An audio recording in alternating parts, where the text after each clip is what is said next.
Yes, इसीलिए skin is very important organ, जो हमारे पूरे शरीर को प्रोटेक्ट करता है, जो हमारी पूरी हेल्थ को भी एक प्रोटेक्शन लेयर देता है।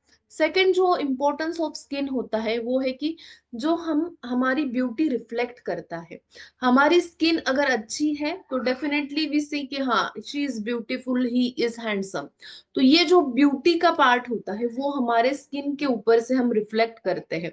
एंड थर्ड थिंग इज कि अगर आप प्रॉपर स्किन केयर लेते हो तो आपको स्किन डिसीजेस नहीं होते, तो आपको कुछ स्किन इश्यूज नहीं होते। सम यूजर्स में बहुत ज्यादा एक्ने पिंपल्स आ जाते हैं, it is because of the skin issue. Some users में सोरायसिस नाम का एक स्किन डिसीज है, वो हो जाता है। सम यूजर्स डर्माटाइटिस यानी itching of the skin complain करते हैं। तो ये अगर आप आपकी स्किन केयर या बॉडी केयर को इम्पोर्टेंस नहीं देते तो in future there are chances कि आपको स्किन इश्यूज या स्किन डिसीज हो सकते हैं। तो थ्री इंपॉर्टेंट फैक्टर्स है कि हमें हमारी स्किन केयर क्यों लेना इंपॉर्टेंट है। That is, one is the protection, ये प्रोटेक्ट करती है हमें। सेकंड इज कि हम ब्यूटीफुल देखना चाहते हैं, हम यूथफुल, ऑलवेज एवरग्रीन देखना, अट्रैक्टिव देखना पसंद करते हैं, इसीलिए हमें स्किन केयर लेनी चाहिए। एंड थर्ड थिंग इज कि अगर आपको स्किन इश्यूज से दूर रहना है तो भी आपको ये स्किन केयर लेना इंपॉर्टेंट है। ये जो हमारी बॉडी केयर होती है या स्किन केयर होती है, तो ये हम किस स्टेप से ले सकते हैं? थ्री स्टेप्स आयुर्वेदा में वर्णन किए हुए हैं, या जनरल जो मॉडर्न साइंस है जो बॉडी केयर या स्किन केयर बताता है, यूजुअली ये थ्री स्टेप्स में होता है। फर्स्ट जो स्टेप होती है वो होता है क्लिनजिंग। क्लिनजिंग यानी क्या होता है कि जितनी भी डर्ट हो या ऑयल्स हो, स्वेट हो, आपके बॉडी के ऊपर सैचुरेट रहता है, उससे निकालना बहुत इंपॉर्टेंट है। आयुर्वेद शास्त्र में उसे हम उपटन कहते हैं, कि उपटन के माध्यम से वो हम निकल, पूरी जो डर्ट होती है, जो ऑयली हो लेयर होता है, स्वेट होता है, वो निकाल सकते हैं। तो उस टाइम पे सोप वगैरह तो नहीं थे, इसीलिए उपटन का उपयोग वो लोग करते थे for cleansing our body, for removing जो रफ स्किन होती है, डल स्किन होती है, उसे रिमूव करने के लिए वो यूज करते थे। सेकंड जो होता है वो होता है स्क्रबिंग पार्ट, वो भी वो उपटन से ही करते थे। अलग से स्क्रब नहीं बनाया जाता, लेकिन अभी स्क्रबिंग पार्ट भी इम्पोर्टेंट है। पहला तो क्लिनजिंग हो गया, फिर जो स्क्रबिंग पार्ट होता है वो इम्पोर्टेंट इसीलिए है क्योंकि वो डेड स्किन निकालता है। जब तक आपके बॉडी की डेड स्किन नहीं निकाली जाती, न्यू स्किन तैयार नहीं हो पाती, न्यू स्किन आपकी रिफ्रेश नहीं हो पाती। ये जो डेड स्किन होती है ये धीरे धीरे डल हो जाती है, एंड देन ब्लैकनेस ज्यादा हो जाता है। तो टू अवॉइड द ब्लैकनेस, आपको डल स्किन जो होती है वो रिमूव करना डेली बेसिस पे, या हफ्ते में एक बार दो बार स्क्रबिंग करना, डेड स्किन रिमूव करना इंपॉर्टेंट होता है। सेकेंड थिंग ये भी होते हैं कि जो हमारे पोर्स होते हैं तो वो भी क्लॉग हो जाते हैं। क्लॉग होना यानी क्या होता है? मोस्टली जो हमारी स्वेट होता है, ऑयली ग्लैंड्स होते हैं, तो वो उसका काम नहीं कर पाते, वो सिक्री यानी वो स्टॉप हो जाते हैं, जिसके वजह से पोर फॉर्मेशन हो जाता है। फिर छोटे छोटे स्पॉट्स आने लगते हैं, जैसे कि हम जिसे व्हाइट हेड्स या ब्लैक हेड्स कह सकते हैं। सम यूजर्स में एक्ने पिंपल्स भी आ जाते हैं। तो डेड स्किन रिमूव करना बहुत इंपॉर्टेंट है। And third is after cleansing, after scrubbing, जो थर्ड है वो मॉइस्चराइजर अप्लाई करना, क्योंकि ये दोनों से हमारी स्किन थोड़ी सी ड्राई हो जाती है, जिसकी वजह से शरीर में मॉइस्चराइजर की जरूरत होती है। अगर हमने मॉइस्चराइजर अप्लाई किया है और लोशन अप्लाई किया है तो हमारे शरीर का जो वात है वो कम हो जाता है। हमारी शरीर जो तीन दोष होते हैं, वात, पित्त और कफ, वो एक समस्थिति में रहना इम्पोर्टेंट होता है।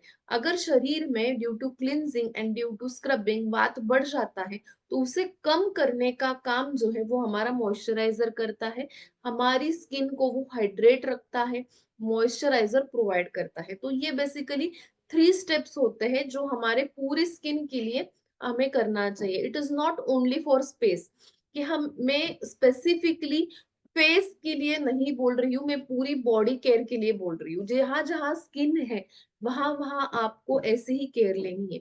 हाथ की केयर लेनी है तो भी आप उसको क्लिनजिंग कर सकते हो, स्क्रबिंग कर सकते हो, and then you can apply moisturiser. Same with the legs. तो ये पूरी डिटेल जानकारी जो आज के सेशन में, it is not only focused on the face, it is focused on full body, कि आपको आपकी बॉडी केयर कैसी लेनी है।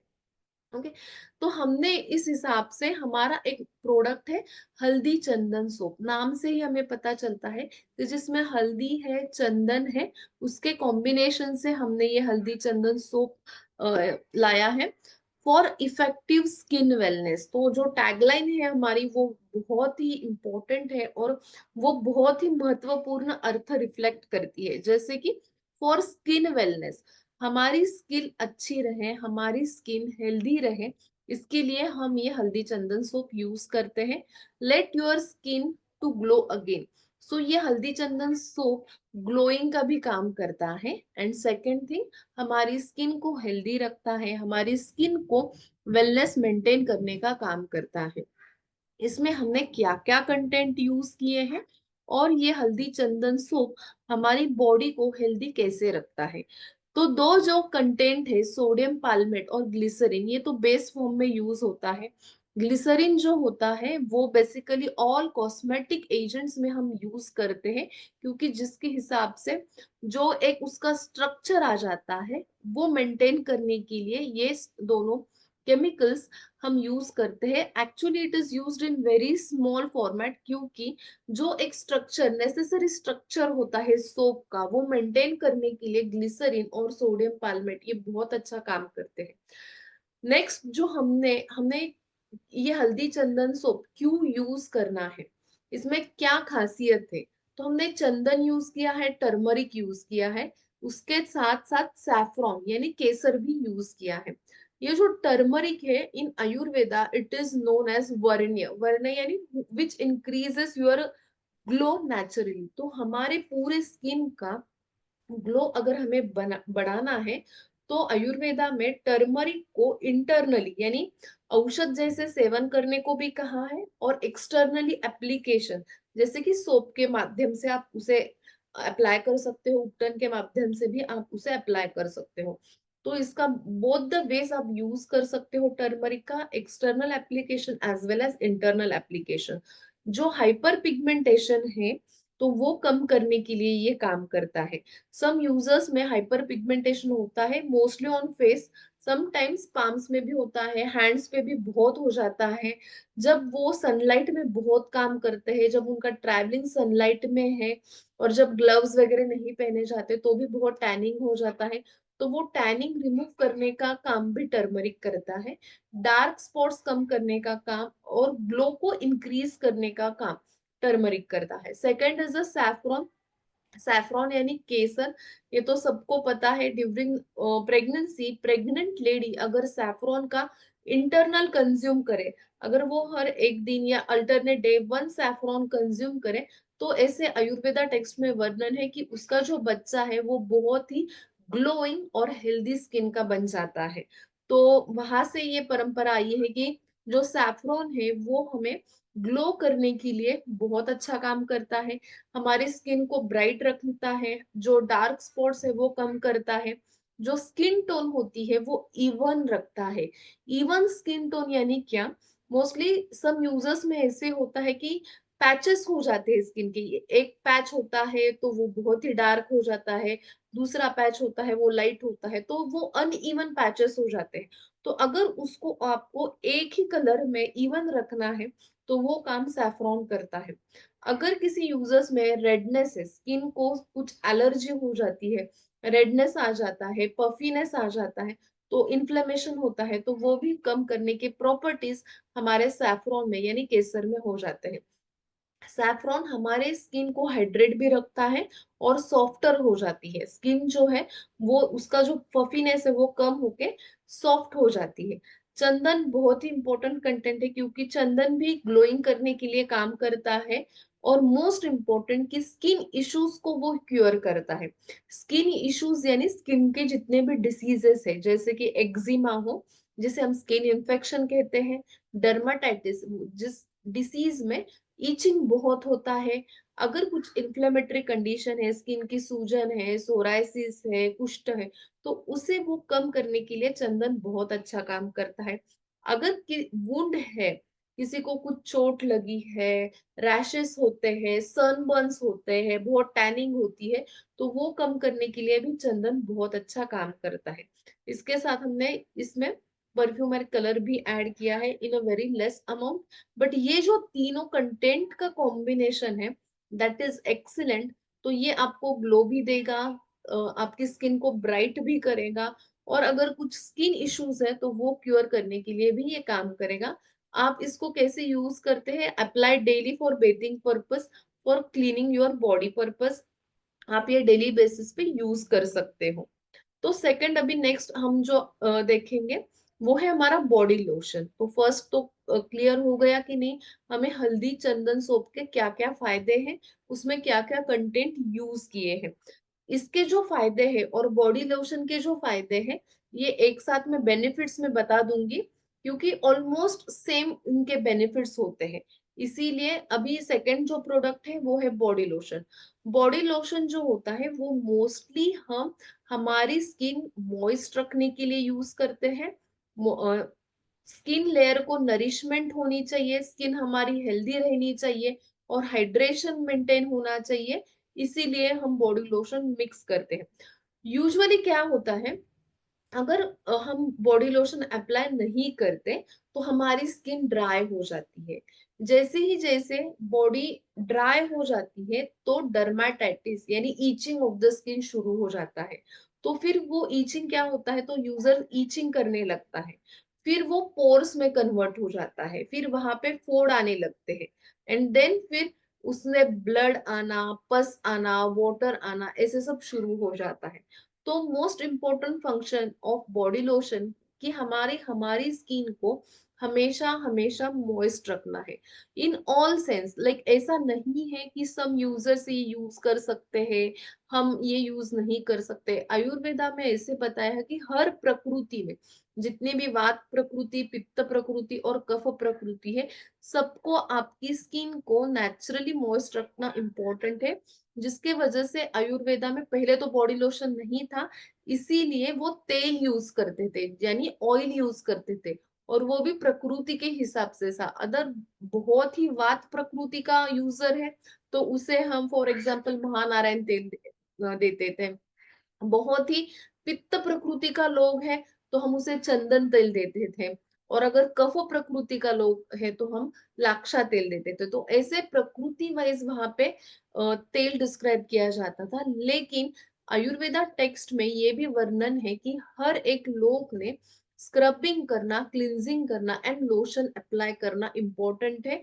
फर्क इतना ही है कि अभी उसमें हमने हमारे हिसाब से नए इनोवेशन से लोशन में या बॉडी सोप में हो या फेस वॉश में, ऐसे प्रोडक्ट्स अभी मार्केट में आए हैं। तभी वो लोग यूज करते थे, पुराने जमाने में भी ये सब लोग अप्लाई करते थे, लेकिन उनका जो फॉर्म है वो अलग अलग फॉर्म था। अभी ये जो हम मार्केट में प्रोडक्ट्स लाए हैं they are very user friendly, हमें ज्यादा कष्ट नहीं उठाने पड़ते। लाइक हम तेल अप्लाई करना, वो पूरा शरीर में भिगोना, ऐसा नहीं करना पड़ता। हम just we just take few drops of lotion, take it on a hand and apply and leave it. लेकिन वहां पे उस जमाने में ऐसे नहीं था। ये जो हमारा बॉडी लोशन है तो इसका मेन फंक्शन यही है कि ये हमारे स्किन को नरिश करता है, हाइड्रेट करता है।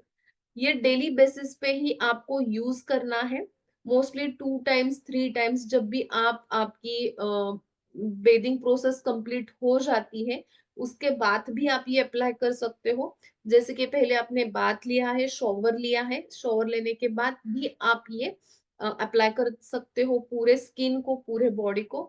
सेकेंड अनदर थिंग, जब भी आपको लगता है कि नहीं आपकी स्किन बहुत ही ड्राई है, आपकी स्किन इचिंग कर रही है, तो भी आप ये अप्लाई कर सकते हो। तो ये डेली बेसिस पे मॉइस्चराइजर बॉडी लोशन है। अभी जैसे अभी मैम ने बताया कि नहीं विंटर शुरू हुआ है, तो mostly everyone needs moisturiser at least apply thrice in a day. दिन में 3 बार लगाना है to maintain your skin health. Skin health अच्छी रखनी है तो दिन में कम से कम, अभी विंटर में 3 बार लगाना ही पड़ता है, ड्यूरिंग मॉर्निंग, आफ्टरनून, इवनिंग, ताकि आपकी स्किन को प्रॉपर हाइड्रेशन पावर जो है वो मेंटेन रह सके और उसे प्रॉपर मॉइस्चराइजर मिल सके। ये जो हमारा प्रोडक्ट है, ये मार्केट में जितने भी प्रोडक्ट्स है उनसे अलग क्यों है? This is very important, I am repeating it again, कि जितने भी अभी मार्केट में नए नए प्रोडक्ट आए हैं उनसे हमारा ये प्रोडक्ट बहुत ही यूनिक है, क्योंकि ये सल्फेट है, सल्फेट फ्री है। मोस्टली जो मार्केट में प्रोडक्ट्स है उसमें बहुत ज्यादा प्रमाण में सल्फेट होता है, जिसके वजह से सम यूजर्स में वो सूट नहीं होता और फिर रैशेस डेवलप होते हैं। तो हमारा ये जो प्रोडक्ट है ये सल्फेट फ्री है, पैराबिन फ्री है, यानी इसमें कोई भी सल्फेट यूज नहीं किया है, पैराबिन बेस यूज नहीं किया है, ये वीगन है, और most important, it is suitable for all types of skin. Dry skin को भी आप ये यूज कर सकते हो, ऑयली स्किन के लिए भी आप ये यूज कर सकते हो, as well as dual skin, यानी जितनी बिटवीन द स्किन होती है, ऑयली भी होती है, ड्राई भी होती है, दोनों में भी आप ये यूज कर सकते हो। जैसे मैंने अभी बताया कि आपको ये कैसे यूज करना है, दिन में 3 बार, 2 बार, जैसे ही आपका बेदिंग प्रोसेस हो जाता है उसके बाद ये अप्लाई करके लीव करना है। अनदर थिंग कि अगर आपको लगता है आपकी स्किन बहुत ही ड्राई और इची हो गई है, रैशेस आने लगे हैं, तो भी आप ये यूज कर सकते हो। इट इज वेरी इंपॉर्टेंट कि ये हमारा जो प्रोडक्ट है वो सल्फेट फ्री है, पैराबिन फ्री है, and suitable for all types of skin, यानी वात प्रकृति के लोग भी इसे यूज कर सकते हैं, पित्त वाले भी और कफ वाले भी, तीनों लोग के जो हमारी आयुर्वेदा में वर्णन की है प्रकृति, हर एक लोग ये हमारा मॉइस्चराइजर क्रीम यूज कर सकते हैं। इसके जो हमारे महत्वपूर्ण कंटेंट है जो हमने यूज किया है और इसके क्या क्या बेनिफिट्स है। ऑलिव ऑयल इसमें यूज किया है जो एंटीऑक्सीडेंट का काम करता है, जो हमारे सेल्स को ऑक्सीजन देता है ताकि हमारी जो स्किन है वो व्रिंकल फ्री रहे, यानी जो हमारी स्किन की हाइड्रेशन है वो मेंटेन रहे। नरिशमेंट का भी ये काम करता है, नेचुरल ग्लो देने का भी ऑलिव ऑयल काम करता है। शिया बटर बेसिकली बेस होता है हर क्रीम का, शिया बटर बेस होता है। ये जो शिया बटर है वो सॉफ्ट करने का काम करता है, स्किन को सॉफ्ट करना, ये इसका मेन फंक्शन होता है। इसकी हीलिंग प्रॉपर्टीज भी है कि अगर वुंड हीलिंग है तो भी ये काम कर सकता है। ये हमारे स्किन को स्मूथ करने का काम करता है। व्हीट जम भी इसमें यूज किया है हमने।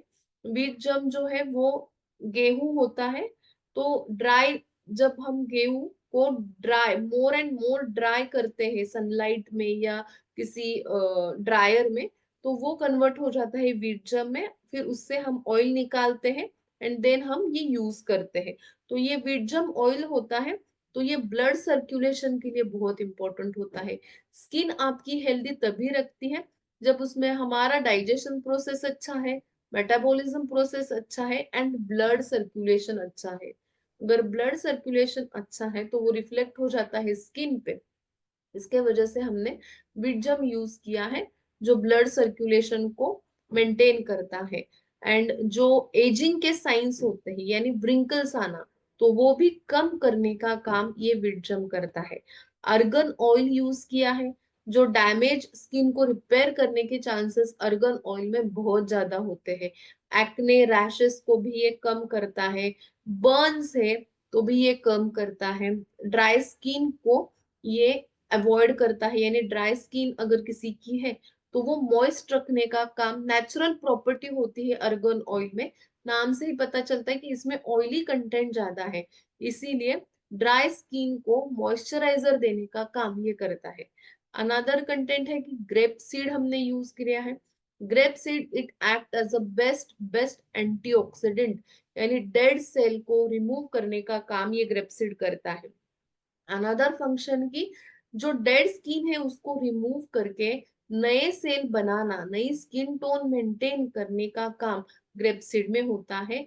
Grapeseed is rich in vitamin C, और विटामिन सी जो होता है वो हमारी टोन को मेंटेन करता है, स्किन टोन को मेंटेन करता है, इसीलिए इसमें हमने ग्रेपसीड यूज किया। तो अगर ये पूरे कंटेंट आप देखें तो स्किन टोन मेंटेन करता है, स्किन को हेल्दी रखता है, नरिशमेंट देता है, ड्राई स्किन हो तो उसे वो कम करता है, कुछ इन्फ्लेमेशन यानी सूजन हो या कुछ स्किन डिसीजेस है तो उसे भी ये कम करने के लिए काम करता है। तो दोनों के ये जो बेनिफिट्स है तो ऑलमोस्ट सेम बेनिफिट्स है, इसीलिए मैंने ये लास्ट स्लाइड में कवर कर रही हूँ मैं भी कि क्या बेनिफिट्स है जब आप सोप भी यूज करेंगे और जब आप लोशन भी यूज करेंगे, तो इसके क्या बेनिफिट्स आपको मिल सकते हैं मोस्टली। कि ये ऐड टू द ग्लो, यानी हमारी जो स्किन का ग्लोइंग नेचर होता है उसे वो एनहांस करता है, यानी ग्लोइंग को वो बढ़ाता है। देन सेकंड थिंग, जितने भी ब्लैक हेड्स है, व्हाइट हेड्स है, उसको वो रिमूव करने का काम करता है। एक्ने हो, पिंपल्स हो, उसे वो ट्रीट करने का काम करता है। अभी बहुत ज्यादा पोल्यूशन है, बहुत ज्यादा डर्ट है, तो वो रिमूव करने के, जितने भी हमारी बॉडी पे पोल्यूटेंट्स है, डर्ट है, उसे वो वैनिश करने का काम करता है। मोस्टली अभी वायरसेस, बैक्टीरिया, इन्फेक्शन बहुत हो जाते हैं, तो उसे ट्रीट करने के लिए भी हम हल्दी चंदन सोप यूज कर सकते हैं। इन्फेक्शन को अवॉइड करने के लिए अगर 2 टाइम्स आप बेदिंग करते हो, शॉवर लेते हो दिन में 2 बार, तो उसे वो जर्म्स भी कम हो जाते हैं। मॉइस्चराइजर अप्लाई करने के बाद ब्लड सर्कुलेशन अच्छा रहता है और इन्फेक्शन के चांसेस कम हो जाते हैं। ये हमारे स्किन को क्लीन करता है, मॉइस्चराइजर प्रोवाइड करता है, हमारे स्किन को ब्राइट करने का काम करता है। स्किन की मोस्ट इंपॉर्टेंट फंक्शन होती है नरिशमेंट। ये नरिशमेंट होता क्या है? जैसे ही आपको भूख लगती है, आप खाना खाते हो, खाना खाने के बाद ये मेटाबॉलिज्म प्रोसेस तरफ जाता है। खाना खाने के बाद आपको एनर्जी आती है, यानी आपका नरिशमेंट हो जाता है।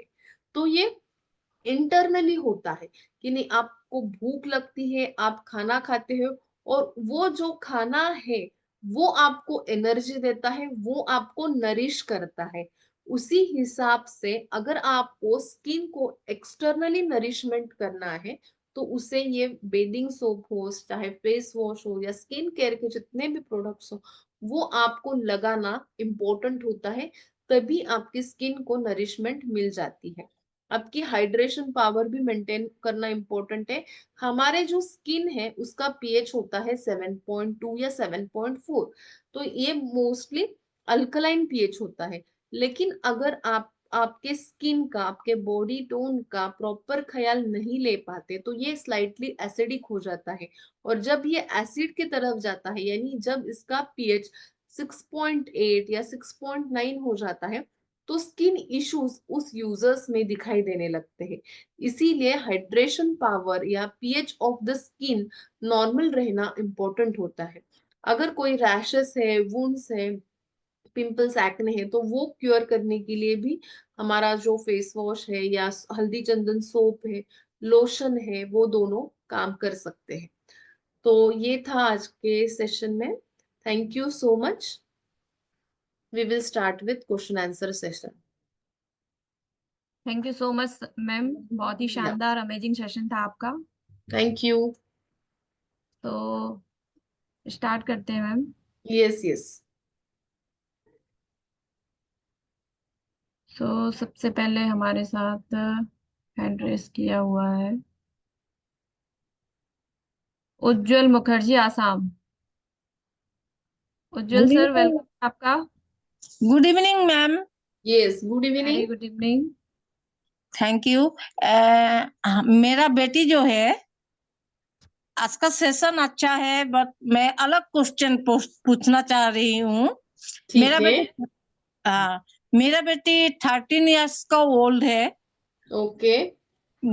मतलब फरवरी महीना का फर्स्ट पीरियड आया है। ओके। अब अब पीरियड्स आने का बाद में महीना महीना रेगुलर आ रहा है, बट महीना में 2 बार आ रहा है। 17 days, 22 यस days। यस। देखो, जब अर्ली मेंसेस होते हैं, ये जब शुरुआत होती है, तो यूजुअली फीमेल्स को ऐसे प्रॉब्लम आ जाती है क्योंकि उनके हार्मोनल लेवल्स इम्बैलेंस रहते हैं। तो उस कंडीशन में अगर उनके हार्मोनल लेवल्स इम्बैलेंस है तो हमारा एक रेड प्रो करके प्रोडक्ट है, वो आप उनको शुरू करो, जिससे हार्मोनल बैलेंस हो सकता है शरीर में, नॉर्मल पीरियड्स आने में मदद हो सकती है। और फिर आपका पहले बार क्लियर होता है तो जो महीने में दूसरे बार आते हैं तो कम आते हैं। Yes, depend upon hormone. ये जो पीरियड्स रेगुलेटरी सिस्टम होती है वो पूरी पूरी तरह हार्मोन की वजह से रिफ्लेक्ट हो जाती है। जैसे कि हार्मोनल लेवल्स इंक्रीज हो जाते हैं, फ्लो जो होता है पीरियड्स में वो काफी होता है। जब हार्मोन कम अमाउंट में सिक्रेट हो जाते हैं तो पीरियड्स में स्कैंटी फ्लो रहता है, यानी कम फ्लो रहता है। तो अगर आपको ये नॉर्मलाइज करनी है तो हमारा रेड प्रो करके प्रोडक्ट है, वो आप यूज कर सकते हो। उसके लिए क्या मैम, उसका गाल में भी पिंपल आ गया है, नोज में आ वही, गया है। यस यस, बिकॉज वो जो है इट इज कॉमन, बिकॉज वो सब हार्मोनल इम्बैलेंस की वजह से हो जाता है। उससे हम कुछ नहीं कर सकते। You can start supplementary, like जैसे हमारा रेड प्रो प्रोडक्ट है। Thank you ma'am. Yes. Thank you so much ma'am. Next हम यहाँ पे इनवाइट करेंगे Mohammad sir. Please sir, welcome है आपका। Please ask your question sir.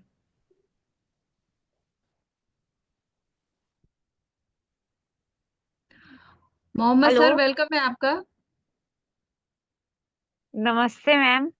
मैं यस, मोहम्मद सर की नमस्ते। वाइफ हूँ। यस, यस यस पूछिए। मैम। ये कहना था मैम, ये बवासीर किस चीज की वजह से होता है? जो एक दो तरह का नहीं, आपकी आवाज नहीं आ रही। बवासीर होता है, एक मसे का होता है और मैम आपकी वॉइस क्लियर नहीं है, नेटवर्क इश्यू है मैम आपके यहाँ।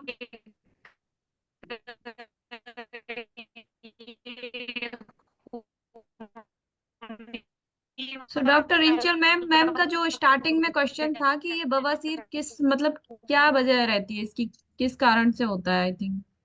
That is mostly because of hormonal imbalance only. Ma'am इसमें भी टाइप्स होते हैं ना? हाँ, मोस्टली वो हेरिडिटरी भी रहता है। हेरिडिटरी के चांसेस बहुत कम रहते हैं, 20 to 30% हेरिडिटरी रहता है। बट नियरली 60 to 70% जो होता है वो हार्मोनल इम्बैलेंस की वजह से होता है। अगर आपके पीरियड्स में भी कुछ इशू है तो भी वो आ जाते हैं। सेकेंड थिंग कि अगर पीरियड्स बहुत जल्दी स्टॉप हो जाते हैं तो भी ये आना शुरू होता है, because that is related to the hormonal thing only. तो मैम इसको मेडिसिन के थ्रू रिजॉल्व किया जा सकता है इस प्रॉब्लम को, या ऑपरेट मोस्टली ही कराना? नहीं, मोस्टली मेडिसिन काम नहीं कर पाते।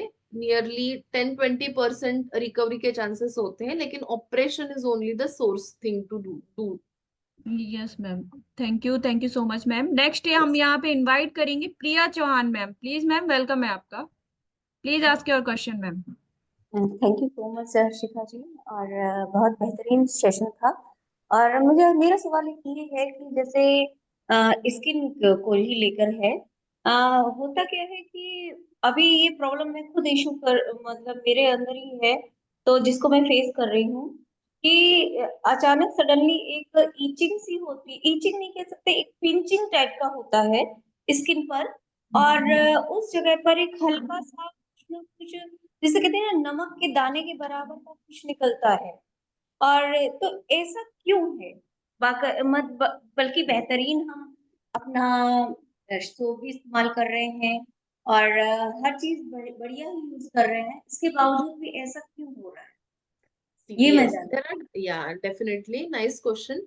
तो एक्चुअली क्या होता है, मोस्टली ये टू रीजन की वजह से होता है। एक होता है कि आप क्या खा रहे हैं।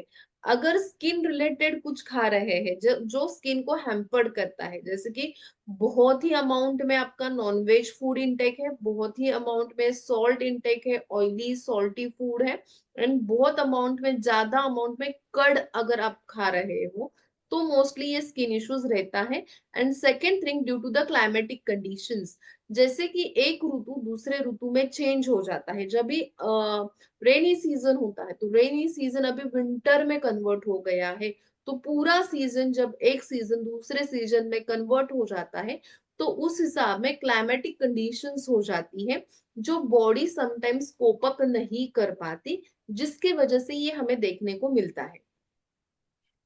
तो इसके लिए हम क्या यूज करें, जो मतलब है, क्योंकि मेरे जो हाथों की कंडीशन है ना वो भी इस तरह से हो जाती है विंटर में। और एक्चुअली क्या, मेरे स्किन में हेयर नहीं है एक्चुअली ये एक अजीब बात है। और ये मतलब पूरे मतलब इस तरह से है।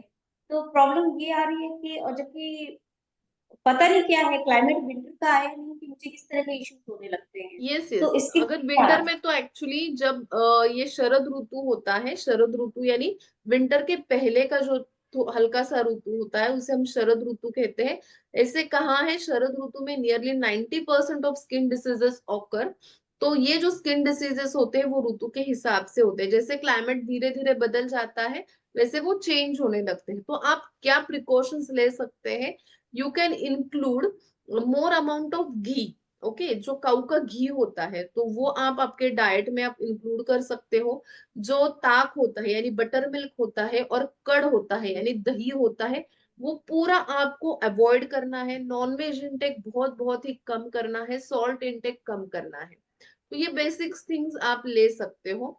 सेकेंड थिंग, आप होम रेमेडीज भी कर सकते हो। ये तो हल्दी चंदन सोप है ही, लोशन भी है, इसके साथ साथ होम रेमेडी यानी क्या, जो हमारी मसूर होता है, मसूर की दाल जो होती है, वो मिल्क में मिक्स करके वहां पे अप्लाई कर सकते हो, तो उससे भी ये कम हो जाता है।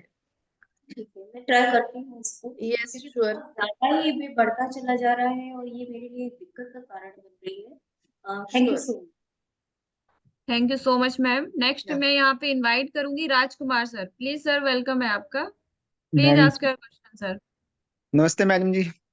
नमस्ते। मैम मैं गठियावाद के बारे में पूछना चाहता हूँ, जिनका 5 साल 6 साल से गठियावाद है और दर्द, हाथ पैर दर्द होते हैं हड्डी में। क्यों होता है करके, किस कारण की वजह से? दर्द और क्यों होता है ऐसे आप हाँ। पूछना चाहते हैं? हम्म, राइट, ओके। तो मोस्टली दर्द होने के बहुत सारे रीजंस है कि उनका वर्क कैसा है। अगर उनका बहुत ज्यादा हाथ का काम होता है तो उस हम्म, रीजन के वजह से भी उनका दर्द होता है। सेकेंड थिंग कि जब शरीर में वात बढ़ जाता है तभी भी दर्द होता है। थर्ड थिंग, हम्म, उनका एज क्या है, उनके जो जो मसल्स है वो वीक हो जाते हैं तो भी उनको दर्द होने लगता है। तो it depend upon user to user कि उनकी हैबिटेट कैसी है, वो क्या करते हैं, क्या खाते हैं, क्या पीते हैं, उनका दिनचर्या कैसी है, उस हिसाब से वो दर्द वेरी होता है। तो ये मोस्टली 5-6 रीजंस होते हैं कि जिसके वजह से दर्द होना शुरू होता है। मैम उनको गठियावाद बता रहे हैं और उनकी उम्र 48 साल है। क्या बता रहे हैं वो? Shikha ma'am, can you tell me? गठियावाद। गठियावाद। गठियावाद, गठियावाद hmm, ma'am. Hmm, what is mean by that? वो वो जो हड्डियों जॉइंट्स में दर्द होता है। है ना मैम, जैसे नी पेन होने लगता है जहां जहां जॉइंट्स होते हैं एक्चुअली। ओके हाँ, ओके, संधिवात टाइप, लाइक जो भी हाँ। जॉइंट्स होते हैं। जी ओके जी ओके जी। ओके। हाँ, तो हम्म, वो, यस, तो उसका रीजन डाइजेशन भी हो सकता है सर, कि अगर डाइजेशन हम्म, प्रॉपर नहीं है तो भी वो जॉइंट में जाकर जो आर्म होता है तो वहां वो बैठ जाता है, फिर वो जॉइंट पेन शुरू होने लगता है। तो डाइजेशन भी वन ऑफ द रीजन है। एंड सेकेंड थिंग, मैंने जैसे बताया कि अगर बहुत शरीर में वात बढ़ जाता है, उनका बहुत ज्यादा ट्रैवलिंग है, वो बहुत ठंड प्रदेश में काम करते हैं, तो ये सारी रीजंस भी होते हैं जिसकी वजह से जॉइंट पेन शुरू हो जाता है। तो मैम इसको क्या दिया जाएगा हमारे हमारे हॉस्पिटल में? स्पीडेक्स, यस, स्पीडेक्स कैप्सूल्स हैं हमारे, और ऑइंटमेंट भी है, तो वो आप अप्लाई कर सकते हैं। ऑइंटमेंट जो है वो अप्लाई कर सकते हैं, और कैप्सूल्स ले सकते हो, दिन में एक एक कैप्सूल्स, सुबह और रात में। ठीक मैम। तो मैम ये जो ऑयल है ये स्पेशली जहाँ जो जॉइंट्स है अपने उसी जगह पे हमें अप्लाई कराना है, देन जैसे हैंड में हो रहा है तो पूरे हैंड पे मालिश करना है, फीट पे ऐसे करके? यस यस यस, बिल्कुल। जहां पे आपको दर्द हो रहा है वहां पे भी आप अप्लाई कर सकते हो, लेकिन आपको अगर लग रहा है नहीं, आपका पूरा हैंड ही हल्के से पेन कर रहा है, तो भी it is absolutely safe to apply over whole body. ठीक मैडम। ओके। ओके। सो और किसी का अगर कोई सवाल हो तो आप लोग प्लीज हैंड रेज कर सकते हैं, मैं आप लोगों को ऑप्शन दूंगी।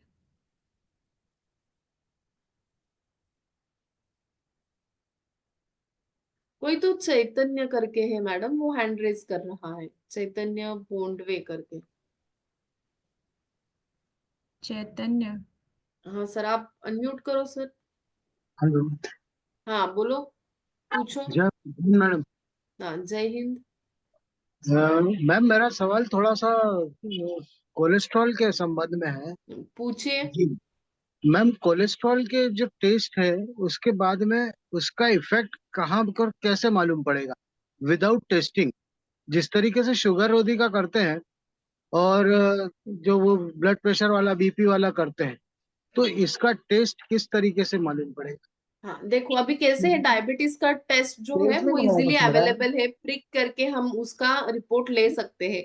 लेकिन देखो और आराम से। फ्लोरेस्ट्रॉल का ऐसा कोई भी रिपोर्ट नहीं, अभी इजी टू वे जो रिपोर्ट होता है वो अभी अवेलेबल नहीं है। वो कंपलसरी ब्लड निकाल के ही, उसको मेजर करके ही 3 घंटे बाद, 5 घंटे बाद हमें रिपोर्ट मिलता है। तो आप पहले रिपोर्ट करो क्लोरेस्ट्रॉल का लैब में जाकर, फिर आपको पता चलेगा आपके क्लोरेस्ट्रॉल लेवल्स नॉर्मल है या हाई हो गए हैं। अगर हाई हो गए हैं तो हम ये जो हमारा क्लोरेरोधी प्रोडक्ट है वो आप शुरू करो अप्लाई करने के लिए, और वापस 15 दिन बाद वापस टेस्ट करो, फिर आपको पता चलेगा कि आपके जो क्लोरेस्ट्रॉल लेवल्स है वो कम हो गए हैं या नहीं। मैम वो मैंने किसी से पूछा था, उन्होंने मुझे कहा कि वो 15 दिन टेबलेट लेते हैं बाकी नहीं लेते, तो क्या ये डेंजरस कंडीशन है? हम वो इट डिपेंड, क्योंकि उनके अभी रिपोर्ट्स कैसे हैं, लेवल्स कितने हाई है, वो सारे कंडीशंस पे डिपेंड करता है। अच्छा, इसमें प्रिकॉशंस क्या क्या है मैम? कोलेस्ट्रॉल अगर आपके बढ़ना नहीं चाहते तो मोस्टली बीपी नॉर्मल होना इम्पोर्टेंट है। बीपी को नॉर्मल रेंज में लाना इम्पोर्टेंट होता है। सेकेंड थिंग, जो बहुत ज्यादा ऑयली फूड कंज्यूम करते हैं तो वो फैट्स जो होता है वो शरीर में अटक जाता है, जिसके वजह से आर्टरीज पे प्रेशर आके कोलेस्ट्रॉल बढ़ जाता है। तो बिल्कुल भी ऑयली फूड नहीं खाना है, ज्यादा सॉल्ट नहीं खाना है। और अगर भी आप कुछ कभी भी ऑयली फूड खाते हो, बाहर का कुछ खाना खाते हो, तो एक्सरसाइज करनी है, ताकि वो एक्सरसाइज से जो हमारा फैट है वो स्वेट के स्वरूप से, स्वेट के माध्यम से पूरे शरीर के बाहर हम फेंक सके। ओके, थैंक यू मैडम, जय Hind. Yes, thank you. Thank you so much sir. Ma'am एक मैं आपसे क्वेश्चन करना चाहती थी, यस सेम से यस। रिलेटेड आया था। एक लेडीज का ही था कि पीरियड्स के टाइम्स जब उनका आता है पीरियड्स, उस टाइम में उनकी थाई पे या कभी कभी है ना हैंड पे या नेक पे एक होल सर्किल जैसे मतलब बन जाते हैं, दो तीन हल्के हल्के से ब्लैक ब्राउनिश टाइप के। सो रीजन क्या, मतलब डिसबैलेंस हो जाता है जो हार्मोन्स का रीजन वही है, या फिर एक बार उनको यस, डॉक्टर्स को दिखाना चाहिए इस रीजन से? मोस्टली हार्मोनल के वजह से ही होता है, if it is coming only during the period time. लेकिन अगर पीरियड के बाद में भी रहता है, पहले भी आ जाता है, तो डेफिनेटली कुछ तो स्किन इश्यूज होंगे, स्किन डिसीज कुछ तो होगा, जिसकी वजह से उनको कंसल्ट करना पड़ेगा या दिखाना पड़ेगा। लेकिन specifically if it is coming only and only during period time, तो डेफिनेटली हार्मोनल के वजह से होता है। ज्यादा घबराने की बिल्कुल भी जरूरत नहीं होती। इफ शी इज थिंकिंग कि ऐसा नहीं होना चाहिए, तो वो हमारा रेड प्रो शुरू कर सकते हैं। सेकंड, सी बेकेथॉन जूस भी शुरू कर सकते हैं, क्योंकि सी बेकेथॉन जूस भी इसमें बहुत अच्छे रिजल्ट्स देता है। अच्छा, सीवित्रिन बोल सकते हैं उनको, है यस यस श्योर। ना? Okay ma'am, thank you.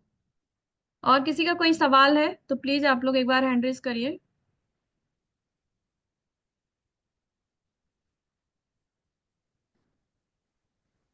अच्छा मैम, एक सवाल और था मेरा आपसे कि यस जैसे ये पीरियड्स के टाइम में, ये तो मैंने बताया, आपने बताया कि है ना अगर पर्टिकुलर उसी टाइम आते हैं तो ये वही हार्मोन्स की वजह से। बट कभी कभी जैसे अगर किसी को बैक में पेन होता है उसी टाइम में, जैसे यस होता है ना शोल्डर्स यस में, बैक में यस बहुत ज्यादा पेन होता है, यस। तो इसका रीजंस भी वही है मैम, या फिर इसके लिए नहीं, कुछ इसका डॉक्टर से रीजन कंसल्ट करना हार्मोनल चाहिए? बैलेंस नहीं होता। जहां तक पेन की बात आ जाती है, तो हार्मोनल और पेन का कुछ रिलेशन नहीं होता। क्या हो जाता है, ड्यूरिंग पीरियड हमारे शरीर में वात बढ़ जाता है। पीरियड्स में क्या होता है, जब ब्लड फ्लो हो जाता है तो वो नीचे की तरफ से हो जाता है, जहां में वात होता है कि वो उसे खींच कर नीचे के तरफ से फेंक देता है। उस कंडीशंस, उस जो पोर्शन होता है जिसे हम पेल्विक ऑर्गन बोलते हैं, तो वहां का वात बढ़ जाता है, और जब वात इंक्रीज हो जाता है तो वहां पे पेन शुरू होता है। Okay ma'am, thank you so much ma'am. Yes. Next यहाँ पे हम इनवाइट करेंगे Gautam Kumar sir. Please sir, welcome है आपका। Please ask your question sir. जी मैम, ये पूछना चाहते हैं कि शुगर पर ये कैसे काम करेगा, जो हमारा रुद्राक्ष है जो। कैसे काम यस। करेगा? व्हाट क्या इज सर, फिर आस्किंग? से सवाल करिए सर आप अपना। कह रहे हैं कि जो हमारा लिक्विड है जो हाथ पर लगने वाला, वो शुगर पर कितने दिन में 180 रहता है, उसको कितना दिन में कम हो सकता है। सर आपको ये महीना भर हर रोज लगाना है, फिर ये आपके लेवल्स जो है वो कम करने को आपको दिख सकते हैं, आप रिपोर्ट में कि लेवल्स आपके कम हो गए हैं। HbCl देखना है कि ये जो टेम्पोररी जो ब्लड सर चेक होता मोस्टली है कैसा है, HbAcL हम तभी देखते हैं जब बहुत हाई शुगर है। अगर थोड़ी ही रेंज उनकी ज्यादा है तो नॉर्मल शुगर जो फास्टिंग और पीपी होती है, तो वो चेक करने से भी काफी हो जाता है। 180 है मैम, खाने के बाद हो जाता है 200, 180 का बीच होता है ज्यादा खाने उनके लेवल्स हाई नहीं है। और 150 रहता है ऐसे तो हाँ कितने दिन में वही। रिकवर आ सकती है वो पेशेंट। मोस्टली सर आपको मोस्टली ये 1 महीना 2 महीना आपको यूज करना पड़ेगा, फिर आप रिपोर्ट्स चेक करके आपको पता चलेगा। अच्छा, 1 महीना बाद। और ऐसे रिजल्ट कितना दिन में दे देता है मैम। सम पेशेंट में 5 दिन में भी हमें रिजल्ट्स मिले हैं, सम पेशेंट्स में 8 दिन में मिले हैं, कुछ पेशेंट्स ऐसे हैं जिनको 1 महीने के बाद रिजल्ट मिले हैं। तो हर एक की बॉडी अलग होती है, प्रकृति अलग होती है, जिसके वो वजह तो से वो रिजल्ट्स जानते थोड़े हैं। से वेरीफाई होते हैं। मिनिमम ऐसे मिनिमम कितने डेज लगे, वो तो हम भी जाने, हर के हार्मोन अलग अलग होती है। मैंने आ, बताया ना सर आपको, कम से कम 1 महीना। 1 महीना। जी ओके मैम। यस। नेक्स्ट हम यहाँ पे बुलाना चाहेंगे राजेश सर को। प्लीज सर, वेलकम है आपका। ओके। मैडम, मेरा जो क्वेश्चन है वो भी मैं पूछ सकता हूँ क्या? एक मैडम को मैं मिला था, तो उन्होंने बोल दिया कि उनके हार्ट में पेसमेकर बिठाया है। तो उनका शुगर जो है ना, वो खाने के पहले ज़्यादा होता है, मैंने 160, और खाने के बाद कम होता है 130। तो उन्होंने, और उनको ब्लड प्रेशर का 1 गोली और शुगर का आधा गोली है, तो उनको हम वो अपना शुगर रोधी जो है वो कंट्रोल के लिए दे सकते हैं क्या? यस, तो अभी उनको आप एक बात कहो, जो लेटेस्ट रिपोर्ट है उनके, जो हाँ ब्लड के शुगर लेवल्स चेक करवाते हैं, नॉट नेसेसरी कि वो प्रिक करके हम घर पे चेक हाँ हाँ करते हैं, वो हाँ। नहीं, उस पे हम नहीं विश्वास रख सकते। लेकिन जो हम ब्लड में लैब में जाकर ब्लड के टेस्ट करके जो रिपोर्ट्स आते हैं, अगर आपके पास उनके वैसे रिपोर्ट्स है तो एक बार मुझे भेज देना, फिर मैं देख के आपको प्रॉपर गाइडेंस दे सकती हूँ। Okay madam, thank you. Next किसी का कोई सवाल है तो आप लोग प्लीज हैंड रेज करिए। आई थिंक मैम अब किसी का कोई सवाल नहीं है, तो यस। मीटिंग को एंड करते हैं। Okay. So thank you so much ma'am. आज का थैंक सेशन रियल यू। में बहुत ही वंडरफुल, जबरदस्त था। आपने जिस तरीके थैंक से यू। बॉडी केयर के बारे में लोगों को बताया, रियल में amazing session ma'am. Thank you. तो मिलते हैं लीडर्स एक नए सेशन के साथ। तब तक के लिए जय हिंद, जय हिंद ऑल ऑफ यू।